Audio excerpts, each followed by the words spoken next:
जज साहब अपनी ही माँ को वृद्धाश्रम छोड़ आए। आश्रम में माँ का ध्यान रख सके इसलिए वहां के चौकीदार से दोस्ती कर ली थी और उसे कुछ पैसे भी दे दिए थे। चौकीदार के पूछने पर जज साहब ने चौकीदार को अपने दिल की बात आंखों में आंसुओं के साथ बता दी कि घर में पत्नी है जो माँ के साथ बदतमीजी से पेश आती है और पत्नी के कहने पर दोनों बच्चों ने माँ से बात करनी ही बंद कर दी। माँ को अकेलापन लगने लगा और इन सब वजहों से दिन भर रोती रहती थी, इसीलिए उसे आश्रम छोड़ने के लिए आ गए। तो चौकीदार ने कहा, जज साहब आपके सामने सारे सबूत थे कि कौन सही और कौन गलत है, लेकिन अपनी ही माँ के साथ न्याय नहीं कर पाए तो औरों के साथ क्या न्याय करते होंगे आप। ये बात जज साहब के दिल को चुभ गई। चौकीदार की इतनी सी बात का इतना असर हुआ कि 2 रात नींद नहीं आई, 2 दिन से खाना नहीं खाया और कोर्ट भी नहीं गए। ऐसा लग रहा था जैसे एक चौकीदार ने जज साहब की दुनिया हिला दी हो। तीसरे दिन जज साहब अपने रूम से बाहर आए। पत्नी और बच्चे खाना लेकर इसी इंतजार में खड़े थे कि जज साहब कब खाना खाएंगे। अभी जज साहब ने एक कागज पत्नी को और 2 अलग अलग कागज अपने बच्चों के हाथ में थमा दिए। कागज की एक लाइन पढ़ी तो पत्नी के हाथों में से थाली गिर गई। उस पर लिखा था कि मैं तुम्हें तलाक दे रहा हूँ, और बच्चों से कहा, आज से मेरी सारी प्रॉपर्टी आप दोनों की, मुझे कुछ नहीं चाहिए। बच्चों ने उन्हें जबरदस्ती कुर्सी पर बिठाया। हाथ जोड़कर पैरों में गिरकर इन सब का कारण पूछा तो आंखों में आंसुओं के सैलाब के साथ जज साहब बोले कि मैं मेरी 65 वर्ष की माँ को आश्रम छोड़ के आया हूँ, अनजान लोगों के भरोसे छोड़ के आया हूँ, और आप सब कारण पूछ रहे हैं। हम लोगों को शर्म आनी चाहिए। रोज मेरे कोर्ट से आने के बाद माँ रोती थी कि बेटा प्लीज मुझे वृद्धाश्रम में शिफ्ट कर दो। आप में से किसी ने भी माँ से सीधे मुंह बात नहीं की और ये भी भूल गए कि जिस जज को आज पूरा शहर सलाम करता है, उसी जज को बनाने में उस माँ का कितना बड़ा रोल है।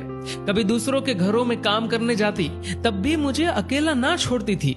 ऐसी भगवान समान माँ को मैंने आश्रम में छोड़ दिया, और वो भी ऐसे लोगों के भरोसे जिन्हें ये तक नहीं पता कि माँ को क्या बीमारियां है।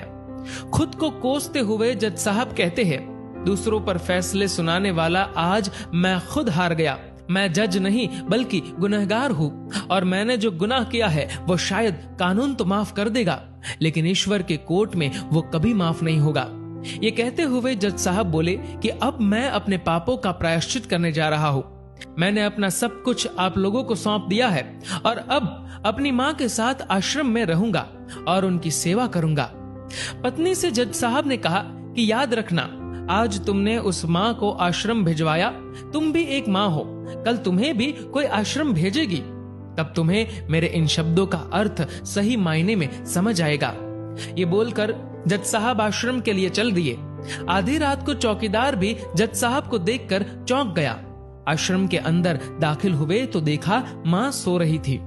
करीब जाकर देखा तो पूरे परिवार की तस्वीर से लिपटकर रोते हुए माँ सो गई थी। आश्रम का प्रशासन भी जाग गया, क्योंकि पीछे पीछे पत्नी और बच्चे भी आ गए थे।